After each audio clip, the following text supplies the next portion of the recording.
afternoon, everyone. My name is Kyla Hannington, and I'm the Public Outreach and Engagement Division Manager with the Prince George's County Office of Human Rights, the county's civil and human rights education and enforcement agency. Welcome to a very special community conversation on immigration, brought to you in partnership between the Office of Human Rights and the Prince George's County Memorial Library System. With me as co-hosts today are Tiana Davis, the Outreach Specialist with the Office of Human Rights, and Dr. Audrey Lau, the Adult and Senior Programming Specialist with the Library System. We are so grateful today to be joined by Bradley Jenkins from Amica. Bradley Jenkins is a managing attorney in Amica Center's Detained Adult Program. Prior to his work at Amica Center, he managed pro bono programs and coordinated federal litigation at the Catholic Legal Immigration Network and the Asylum Seeker Advocacy Project. Bradley has litigated several significant cases to advance the rights of immigrants. He was a contributing author to the 5th and 6th editions of Representing Clients in Immigration Court, and he frequently speaks on the topics of removal defense, appellate procedure, asylum, and federal litigation. Bradley is a graduate of Harvard Law School and is admitted to practice law in the state of Maryland. So, Mr. Jenkins, thank you so much for taking the time to be with us today. We really appreciate it. My pleasure. I'm very excited to talk both about what Amica Center does and how people can access legal representation here in Prince George's County, and then to have a conversation with the community about immigrants' rights and what people can do to with the immigration system. So Awesome. Go ahead and jump in and get started. Okay, I've got some slides I'll put up here for you, and we'll take it away. Very good. And we can go to the first substantive slide. So I work for the Amica Center for Immigrant Rights. I'm a managing attorney there. And the first thing I want to tell folks about is what our legal programs are and how we help folks in our community, including here in Prince George's County. I work for the Detained Adult Program, which assists people with legal representation who are detained by the Department of Homeland Security, sometimes in Virginia, sometimes in other states, and make sure that they have lawyers to go with them to immigration court. We also have a children's program that's very similar, but works with children who are in sort of different kinds of government care and who are also in the immigration system. And then finally, we have our Immigration Impact Lab, where we try to find cases that might have a positive impact on the system as a whole, on the immigration system as a whole, for immigrants, and provide representation in ways that make sure the law is being respected in a big way, in addition to in each of our clients' cases. So those are our three programs.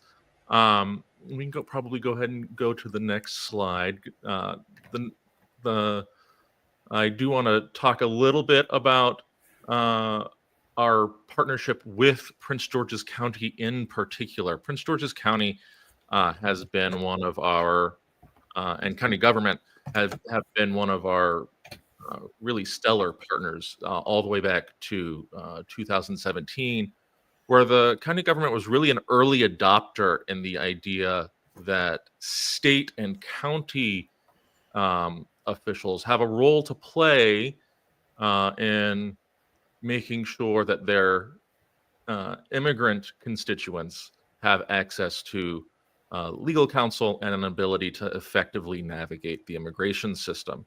And so since 2017, we've partnered with the various agencies of the Prince George's County government to provide direct legal representation.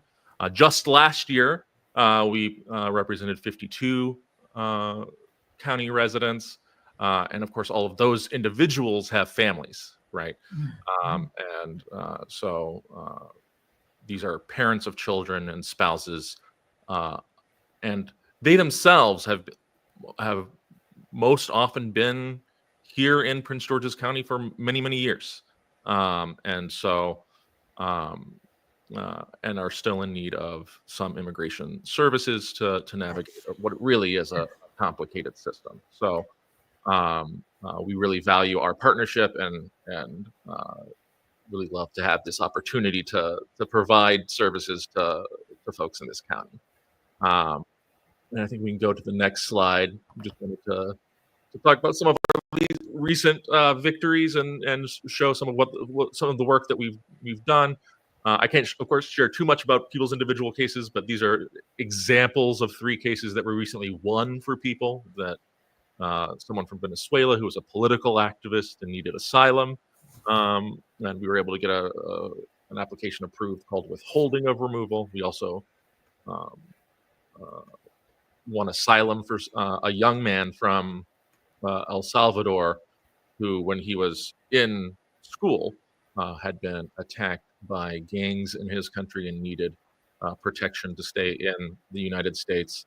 And then we also recently won protection under the Convention Against Torture for a man from Nigeria. And so we do represent people from really all over the world. And I think that's on, if not my next slide, the one right after it. If we can go ahead and advance it. This is just last year, not going all the way back to 2017. These are all the countries where our clients came from, from within Maryland, and within PG County, the list is, I think, almost exactly the same. And so, as you can see, we represent people from Honduras to Iraq, from Haiti to Nigeria, and everywhere in between. And so, immigration really is a worldwide issue. People from all over the world are coming to Prince George's County, and we're very happy to be in a position to help everybody. And so we're very proud of this list of where everybody's from. And I think we can go to the next one. So that's a little bit about Amica Center. I just wanted to give you some background on me and where I work. But if our main programs, as you can sort of tell by my title at the Detained Adult Program, our main program is to help people who have been arrested by the Department of Homeland Security.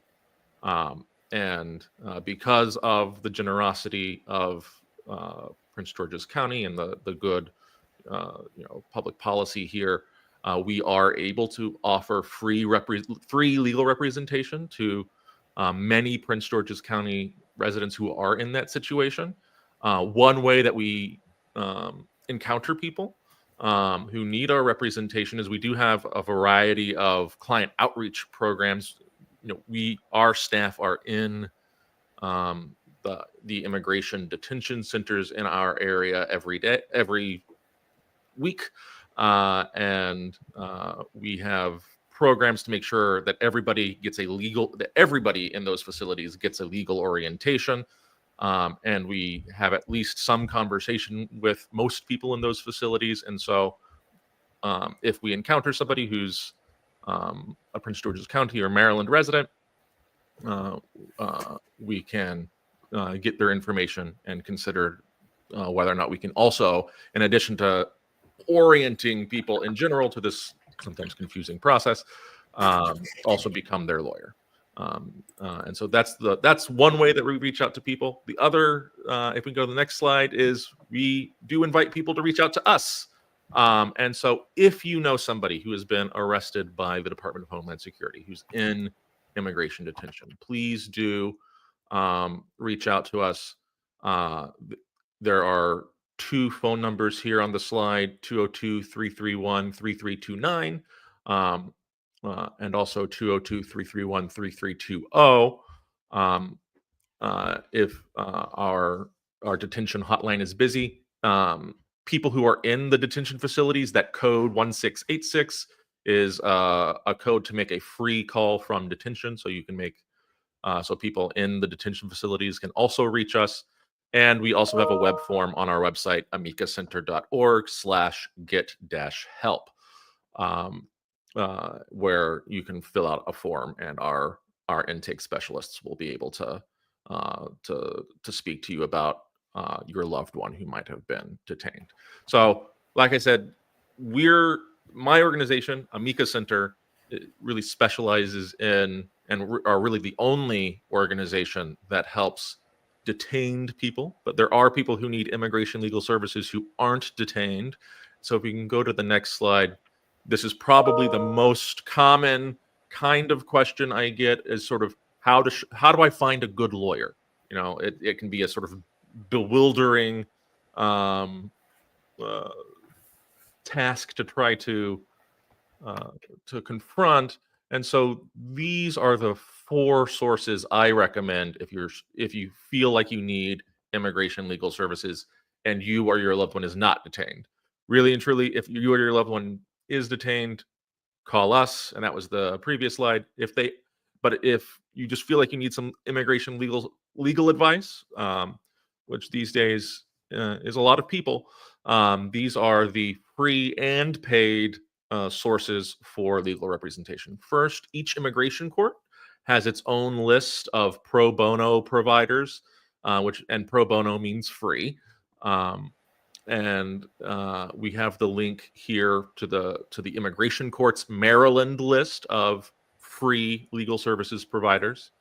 The Immigration Advocates Network also has a national list of free and low-cost nonprofit immigration legal services providers. The next one I have here is the American Immigration Lawyers Association. AILA is not free. This is the professional association of paid lawyers, but most immigration lawyers in the community are paid lawyers, and being an AILA member is usually a good first sign that they specialize in the kind of law that you need. And so the AILA member directory there at ailalawyer.com is a useful resource to people who think they might be able to pay for a lawyer. And finally, the Asylum Seeker Advocacy Project, which we heard at the top I used to work for and can vouch for, has a Get Help page that both has a lot of good information in general about how the asylum system works, and how to change your address and how to request to reschedule your interview and where you have to go to get your fingerprints taken. It's all lots of good information for people who just need to learn about the process, but they also maintain a great list of lawyers who specialize specifically in asylum law. So that's the help.asylumadvocacy.org website. So if you think you want to speak to a lawyer, and that's usually the first thing we tell anybody with immigration questions, is it's a really complex system, and it's really encouraged to try to speak to a lawyer. If someone's detained, call us. If they're not, hopefully these resources you'll find helpful. And I think with that, I wanted to keep it pretty short here on the front end and open it up for a conversation with everybody. Awesome. Thank you very much. So for people who are watching, please feel free to type in questions in the chat feature where you're watching, and we will share them with Mr. Jenkins as they come in. And we actually do have a question from a viewer already who is wondering if the legal resources that you're referencing are accessible for people in Prince George's County. The court list is Maryland-wide, and all the 3 other ones, the Immigration Advocates Network, the AILA, American Immigration Lawyers Association, and the Asylum Seeker Advocacy Project, they're national, but and they're all lists of lawyers that you can sort of narrow down from there. So yes, absolutely. You can, I think most of them have some sort of feature where you can sort or filter geographically, and are in that way. Okay. Get your lawyer search started.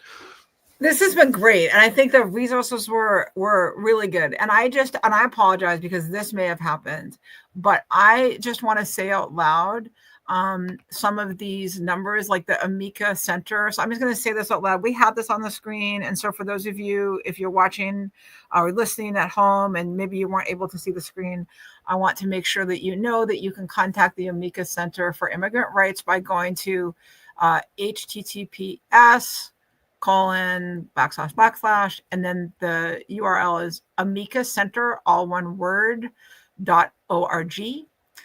And once you're on that website, you can, you can dig around yourself, or by putting in amicacenter.org /get-help /. Just wanted to make sure that you heard that. And then I know that Mr. Jenkins mentioned the detention hotline of 202-331-3329, and you can also enter in the code 1686. So not everyone is reading the screen right now, so just to make sure you have that. I did want to ask a question that I have heard people talking about in different faith communities and things, just when I'm out in the community, people are wondering what to do. So are you able to talk about what you suggest residents do, or how should they respond should ICE come to their homes or jobs or places where they're out in the community? Is there a suggestion of response that you would care to offer anyone? Sure. So the Fourth and Fifth Amendments of the United States Constitution entitle everyone, whether you're a U.S. citizen or an immigrant, or if you have legal status or you don't have legal status, to certain rights when they're encountering a government official. And those rights include the right to remain silent. So you can tell that official simply that I don't wish to speak with you, and I want to, and that's it. And then part of keeping your right to remain silent is just you actually remaining silent. So you absolutely have that right. It's also sometimes a little unclear if you're encountering a law enforcement officer whether or not you're free to leave, right? And so it's always if you don't know, it's sometimes a good question to ask. Am I free to leave? Are we just having a conversation here, or am I detained? Right. And if the officer says that you're free to leave, then you're free to leave, right? And finally, especially in a person's home, or the private areas of a business are entitled to a little bit extra protection for privacy, and a law enforcement officer either needs your permit, the owner of the building's permission, or a warrant signed by a judge to enter. And so one thing that we typically say in the legal community is just to make it very clear, if you don't give a law enforcement officer permission to be in your home, to even not open the door, open the door and try to speak through the door with the officer to see what they want. And if you give them permission, then open the door and let them in. But if you don't want to give them permission, you can tell them through the door to if they have a warrant, to slip it under the door. And so those are constitutional rights. Those don't depend on your immigration status, and those are things that any citizen can do if they're wanting to assert their rights under the Constitution in an encounter with a government official. So yes, that's a very common question that we give, and that's sort of the constitutional law part of the program, I suppose. This is great. We actually have some follow-up questions to that, and so Tiana and Audrey, I'm just going to ask you 2 follow-up questions, and then I will cede the floor. So one of the ones is, are there what if any spaces are still safe spaces for people to gather, or are there no sanctuary spaces any longer? And I think this question is really coming from some changes we've seen as it relates to faith communities. There maybe used to be sanctuary spaces, and that's no longer the case, as I understand it. So are there any places where it's okay for people to get together, or safe to get together? Sure. Yeah, I think what you're referencing is there was the federal authorities recently rescinded and took away some guidance that had previously been in effect, telling them that essentially headquarters approval, which was I don't think ever historically granted, was needed to send immigration officers to hospitals, courts, places of worship, domestic violence shelters, etc. Now, that guidance at a national level has been rescinded, and of course, as a member of the community, that's very concerning to me. That does not mean, though, that we have seen, as a practical matter, yet um, uh, ICE agents showing up in churches, right? And so, I think it is important sometimes to try to keep in your mind what power the government has asserted it has, and still maybe what difference there is between what it's doing. And so certainly, and it's of course concerning that to me that the federal government has sort of asserted this right or power to go into churches and schools, but so far, I think we've seen that they have the good sense not to just be showing up in those sensitive locations and indiscriminately detaining people. But of course, it's an evolving situation, and I share a lot of people's concern that law enforcement officers might be conducting enforcement activities in those kinds of places where that would be pretty unusual and concerning. All right, and then just a last follow-up question from this sort of theme that we're on right now. If a person from Prince George's County is detained in Prince George's County, but then, as we're seeing in the news, maybe is sent to another jurisdiction, will Amica still assist that person, and how do they access those services from, let's say they are sent to Louisiana, for example, but they were picked up here? And it's actually very common for people to be sent, maybe not as far as Louisiana, but sometimes. Maryland has a public policy that ICE detention centers aren't in Maryland.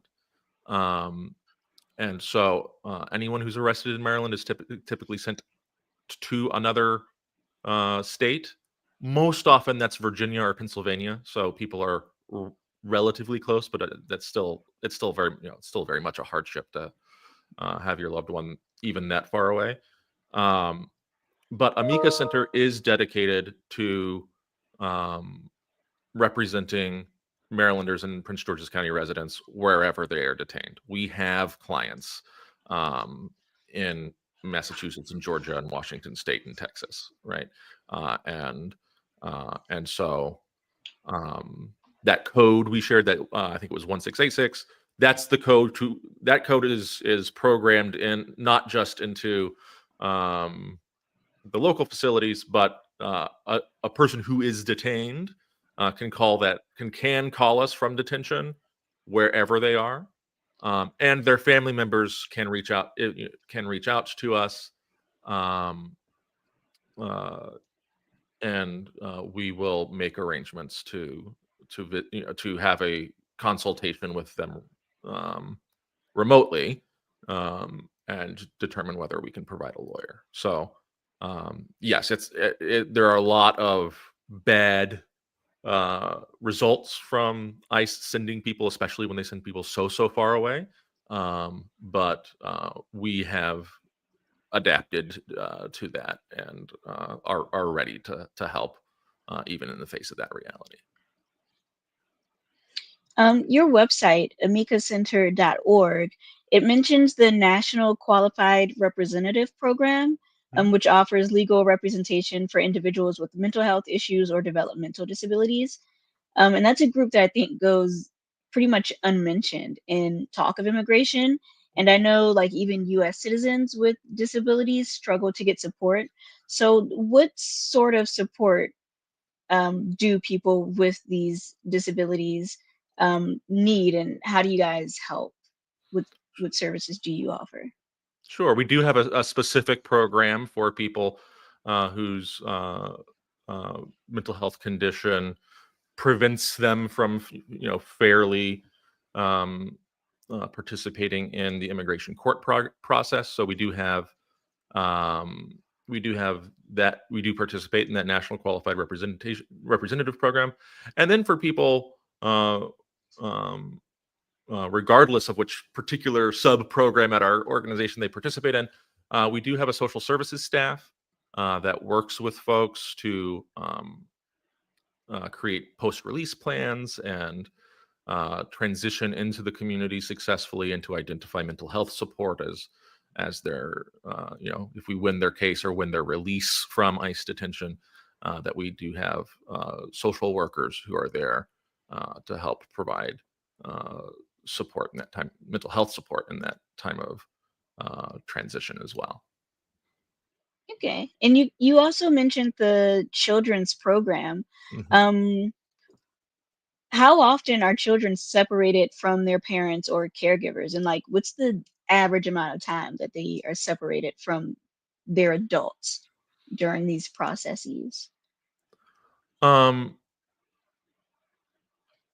so there are some laws that are children specific that, if you're still in the immigration process, require the Department of Health and Human Services to try to reunify you with your adults, and to sort of make continuous efforts to do that. Um, there are some different rules that apply if the immigration authorities have already ordered you to leave the United States. Um, but and there are certainly some.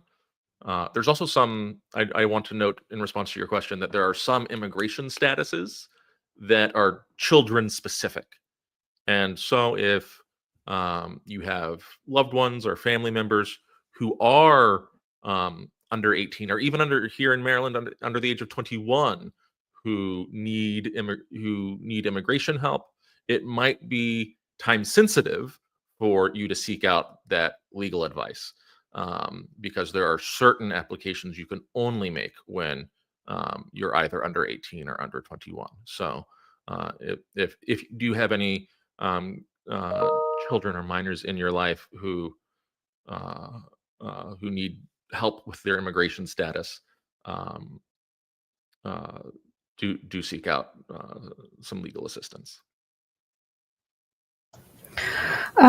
So one of the things I have done over the years is, worked in libraries, in detention centers, as well as now I'm in the public. And one of the things we try to do is offer correct, if as much as we can, resources that we trust. So I guess you've talked a little bit about it, but what are the kinds of ways that what kinds of things do you do to help people know that you're someone they can trust? Because I think that's a really big thing right now, is that and just for librarians too, we thought we knew this country, we thought we knew what was going on, and then we wake up and this has really changed, and the landscape has really changed, and this is no longer bluster. This is we're seeing it like in real time in our neighborhoods. And so can you just talk a little bit about the ways that you help gain trust, not just with folks that you're helping with their immigration status, but people like me who need to talk to librarians, as librarians, to people coming in and giving them advice? Like, how do you do that? Sure. So I mean, I really do think for most people who are interacting with the community, a person's immigration status may or may not, is often not relevant to the kinds of services we need, and if we can just help people irrespective of immigration status, I feel like that does a lot to help build that trust, and especially I feel there's a lot of good law enforcement leadership here in the DMV area, who do at community events try to make clear whatever their policies are, and that people can, trust, for example, that if they don't have immigration legal status, that that they can still call the police, right? And that helps to come from the relevant government officials, and to have people reaffirm that, here in Prince George's County, here in Montgomery County, wherever it is, this is our policy, that we're, and then make sure that that's clear. I sometimes say clarity is kindness, right? When we're talking about it, the person who's interacting with the community is from the government, even if they're not from a law enforcement background. Another thing I will say in terms of trust and getting good information to people is there are a lot, unfortunately, of immigration scams, and a lot of people who aren't lawyers and who aren't qualified offering immigration help. And there's both, and there's sort of a spectrum all the way from complete fraudsters to sort of well-intentioned people who may not have the sort of legal background to help someone navigate the immigration system. And so that is one of the reasons at the top of the hour I was emphasizing sort of how to shop for a lawyer. Is sort of the flip side of that is stopping what we sometimes call notario fraud, where people who aren't lawyers, who aren't accredited by the Department of Justice, are providing legal advice that they're not trained to provide. And on the flip side, I also, for the lawyers in the community, right? For people who do have lawyers, I do encourage people to sort of understand their lawyer's bill of rights, as I call it, that you do have absolutely a right to your file. You have a right in whatever agreement you come to with your lawyer to really understand the basis of whatever fee the lawyer is going to charge. And there are rights people have within their relationship with their immigration lawyer, because of course your immigration lawyer should be absolutely at the top of the list of professionals you trust. And most people that we represent have never had a lawyer before, and there's sort of a little bit of an art to that as well. So I know that was a little beyond your question, but those are some things that your question inspired for me. I guess the other thing you mentioned law enforcement. What about medical help? I think I had a friend who her husband unfortunately passed away because he did not seek medical help because he was afraid of being turned in. And so is that something that people should fear, or is that something that, again, they can receive aid without regard to their immigration status? Is that something they can do safely? In Maryland, I have not heard any reports in particular of immigration enforcement actions where it appears that seeking medical care was the cause of someone's arrest or detention. People's doctors are not routinely in contact with immigration authorities. It is, of course, concerning that ICE has rescinded their policy of not go. They used to say we won't even go to the hospital. Now, for whatever reason, they find out some other way that you're at the hospital, they might still go there. But I think it's my view currently that that people seeking of medical care shouldn't be the cause of any problems with the immigration authorities. That, and of course, that's one place where there's indeed confidentiality protections. Doctors could get in trouble for picking up the phone and talking about their patients. So, there's not the same protections as there were, but I do want people to be able to go to the doctor too. I was wondering if you could provide an overview of some of the new executive orders that the administration has issued that impact the immigrant community. I realize those might be a lot, but if you want to share, we have a couple in particular, but I just wanted to hear from you what the big ones are. Sure. So, and just because there's an executive order doesn't mean that there's also not things going on about it. So I'll try to give, and sometimes I say, today is March 14th, 2025. So, we got to and things are changing pretty fast. So we have to situate this recording in its particular time.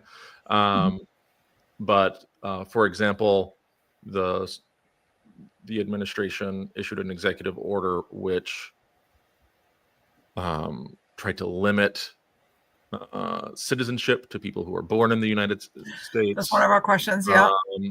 That is currently blocked, but just this week, the federal government asked the Supreme Court to at least narrow the way it was, it's just to apply their new executive order to at least some people.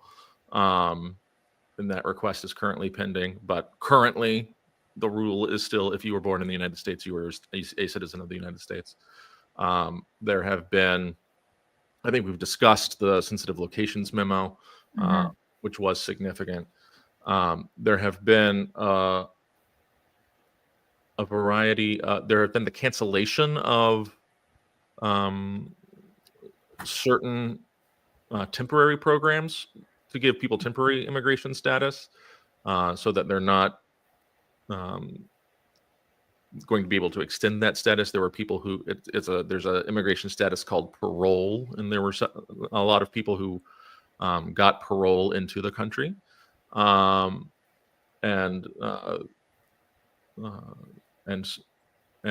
there's another immigration status called TPS. TPS, the designations go country by country, but we've already seen some unwillingness to extend TPS to certain countries. I can't get into the country by country updates of all of it, but we do. I just gave a presentation last week about immigration options for people whose temporary humanitarian status might be ending, and so sort of like I was speaking with Tiana about earlier, with kids who have a somewhat time-sensitive need to go and see an immigration professional. Another population I'd say who should probably be talking to an immigration lawyer right now is really anyone with parole or TPS status, to try to take advantage of the time now to look into the future and make a plan with an immigration lawyer about what immigration options might be available to them. Some of the other questions or comments about this that we've gotten that people were hoping we could speak to, or that you would be open to talking about. There's several registration orders or suggestions. I don't actually know. This is my weakness, I'm unclear how many of these are in play, but I understand that there's a registration order for undocumented people, also for Canadians. Can you talk to those? Sure. I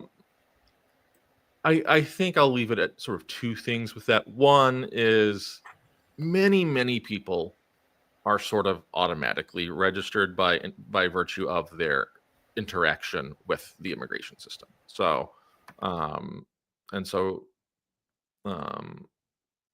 anyone who has what's called an A number, who's ever been in deportation proceedings, who's a permanent resident, who many people who've done any immigration application in the past, many of them are already considered already registered. For people who are concerned that they may not be. That may just be another thing to try to schedule a consultation with a lawyer about, because it's difficult to get into all of the considerations about what this sort of question of register or no, and who has to register and who doesn't, in the abstract. And that makes sense, because one of the conversations that a colleague and I had earlier today was that it was essentially this, that like it seems like most people who are immigrants here are registered one way or another, and that if someone is here undocumented, presumably they had opportunities to register, which they did not feel comfortable doing. And that seems unlikely that they would suddenly feel like that was something they wanted to do. And so I just think, to some extent, is it fair to say that the landscape, that these orders may be coming out, but that doesn't mean the landscape has actually changed in that area? Is that a fair? I do think the landscape is changing. It's just it's not entirely clear yet, all of the details. Right. And yeah, it sort of applies differently to different people in a way that's, I'm finding it difficult to generalize. No, that's great. Thank you. I appreciate your attempt to take a stab at it. Thank you very much. I'll turn it back to Tiana or Audrey. I'm interested in the pro se workshops you all offer. Is there a reason why an immigrant would be representing themselves? So, unfortunately, sort of unlike the criminal justice system or law and order that we may all be sort of familiar with in one way or the other, people who are in immigration court don't have the right to a lawyer. This is actually sort of where PG County is coming in, is that a county grant is helping to find the representation for people who our partnership with PG County, with Prince George's County, is enabling that representation. It's not the federal government who's paying for lawyers for everybody, and so for people who who are from Virginia, or for who otherwise we can't serve because we're only so many people, our pro se workshops are designed to make sure that everyone at least understands in general what the options are in immigration court. That's the goal of our pro se workshops, is that no one should have to go to immigration court without even an explanation of what's going on. We'll try to find lawyers for as many people as we can, but everyone gets an explanation. And then I have a question about, how does an immigrant know when they should be contacting you, or which of your services they should be contacting you about? I ask for two reasons. Like on Wednesday, we were at a job fair, and someone came to the table and asked me if we worked with immigration. And I was like, no, but contact Amica, they can help you. And, I didn't know what their issues were, but I was just like, go to Amica, they can help you with that. And then I also have a friend who has been here since she was a baby. She was brought to the US as a baby. And she's scared now. She doesn't know, really what comes next. And so, I don't know what services to tell her to ask for, so to speak. Sure. So the easiest sort of way of understanding the nonprofit organization landscape here in Maryland, and who you should be going to, is if someone has been arrested by ICE, if they're right now in an ICE detention facility, Amica Center is the only organization that visits those facilities and has programs designed to address immigration detention in particular. There are other organizations that we partner with that help people who are out in the community, who are applying for immigration benefits, maybe through a more routine process, or who are in immigration court, but not detained. And that list of sort of 4 lists of the pro bono list, the Immigration Advocates Network, AILA, and ASAP. That's where I would point people to if they are not detained but are hoping to access immigration legal services.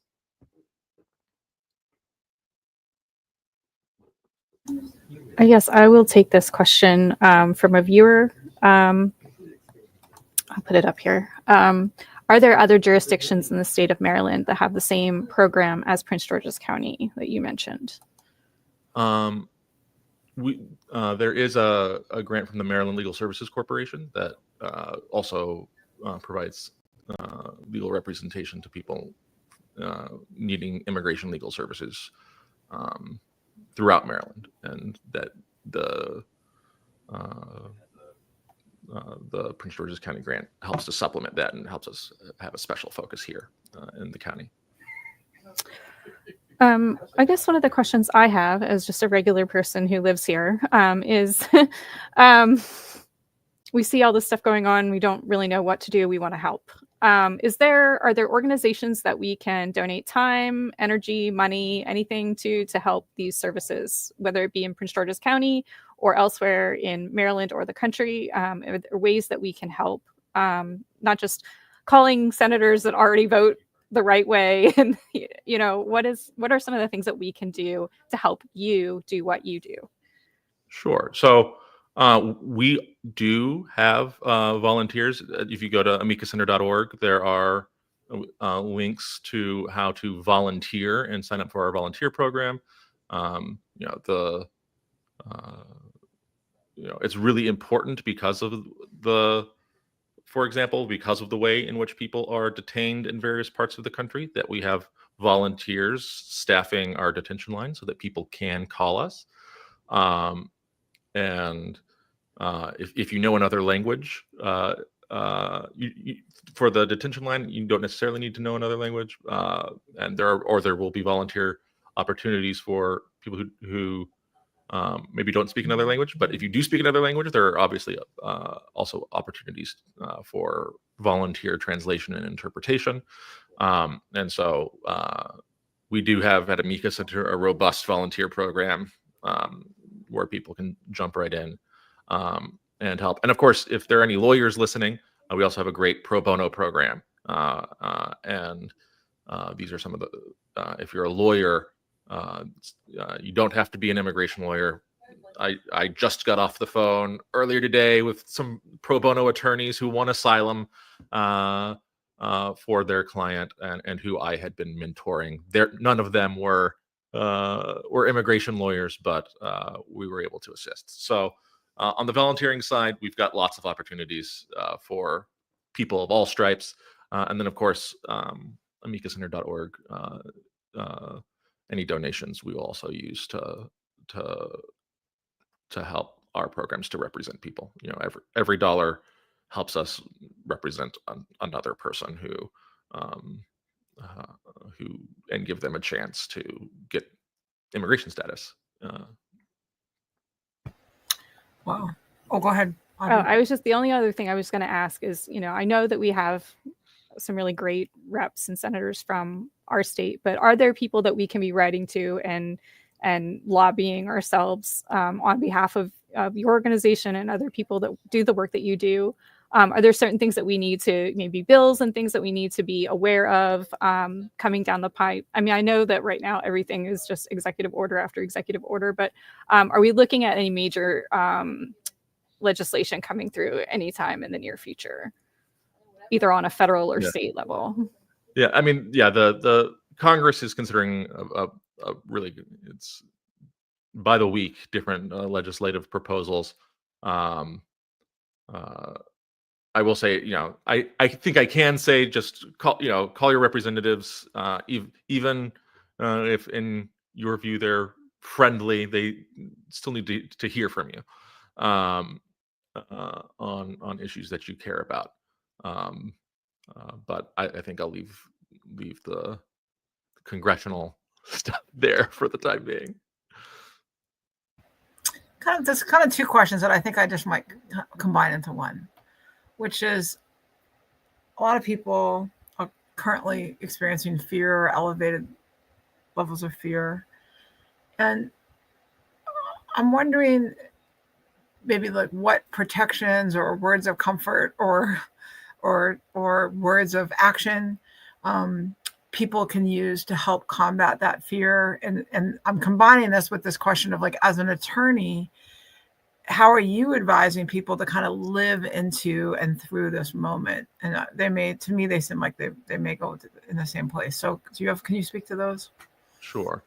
And this is one place where knowledge is power, right? Like really being able to consult with a lawyer and develop whatever plan you can, I think will help alleviate that sense of fear about the unknown, that if it sometimes helps it to have a plan. And even I will note here, this is a good opportunity, I think, to note that even if there's not much for you on the immigration side of that planning, it may be worth speaking to a lawyer. Maryland does at least have a law that is called a standby guardianship law, that and specifically says that one of the things that can trigger this thing called a standby guardianship is an adverse immigration action. And a standby guardianship is basically instructions saying that in this event, it was initially for people who might be sick or dying or who have medical issues that meant that they weren't going to be able to care for their children, but they added adverse immigration action so that if you're not capable temporarily for caring for your children, that your wishes with respect to the children you care for will be respected. And even that level of planning can help bring some comfort, and it helps to have a plan. So, and these plans are legal. I might be biased because I'm a lawyer, but it helps to approach that consultation with a lawyer with that in mind, that I want to make a plan for my immigration future. No, I think that's really helpful. I think recognizing that, just sort of knowing, having a plan is so much more helpful just for all of us than just kind of spinning over here. We have time for one more question. If Audrey or Tiana, if you have a burning question, or one of our viewers, and you type quickly, do you want to take one?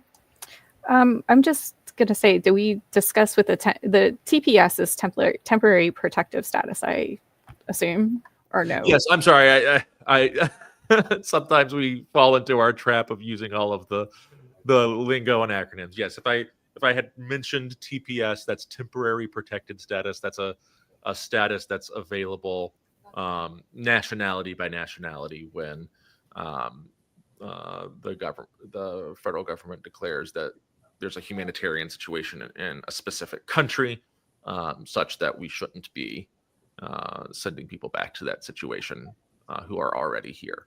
And so there's a list of countries that are protected by TPS, although some of those protections might be, and I think what I was saying, some of those protections might be expiring or rescinded in the near future. And so again, back to the planning theme, it's good to try to make a plan for the future, even now, before those decisions might be made.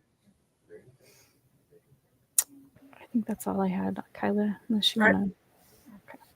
That's great. Thank you very much. I will say that unfortunately we're out of time. So let's start here. Bradley, thank you so much for taking the time to be with us. It was really like, I'll just say on a personal level, like just this time is, for me on a personal level, it's a challenging time. And then being in this event today, I felt really the weight of that, but also the kind of honor that you would be with us and that we're in a space where we can try and share information with people. So thank you. And for those of you who are watching, thank you for tuning in. Remember that you can find out more about Amica by going to amicacenter.org. We've also been putting links in the chat as you've been watching to some of the other resources or all of the other resources that Bradley has mentioned. So please go back and scroll through the chat where you're watching. You're also welcome to reach out to us at the Office of Human Rights, OHR staff, all one word, all squished together, at co.pg.md.us. If you missed something and you'd like us to pass it on, just reach out to me. My name's Kyla, and I'll try and share that information with you. We also invite you to share this video with your friends and neighbors. You know, if you think people might be interested and need that resources, please share it. And we do want to let you know that we're holding a very similar conversation in Spanish on Monday at 3 p.m. With Mr. Jenkins' colleague at Amica, Kelly Rojos.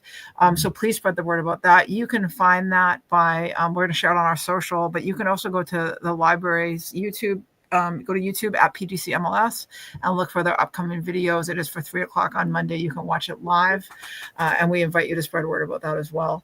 So again, we really appreciate you, Mr. Jenkins. Thank you so much. And to everybody at Amica for the work that you're doing and have been doing for years, supporting people in Prince George's County and around the region. And for all of you watching, again, you're not alone. There's people out who are trying to help. And then again, I really appreciate the question about how can you volunteer? How can you support? And again, Amica's got lots of opportunities for those things. So Bradley, stay with us. And everybody else, thank you very much and goodbye. Thanks, everyone.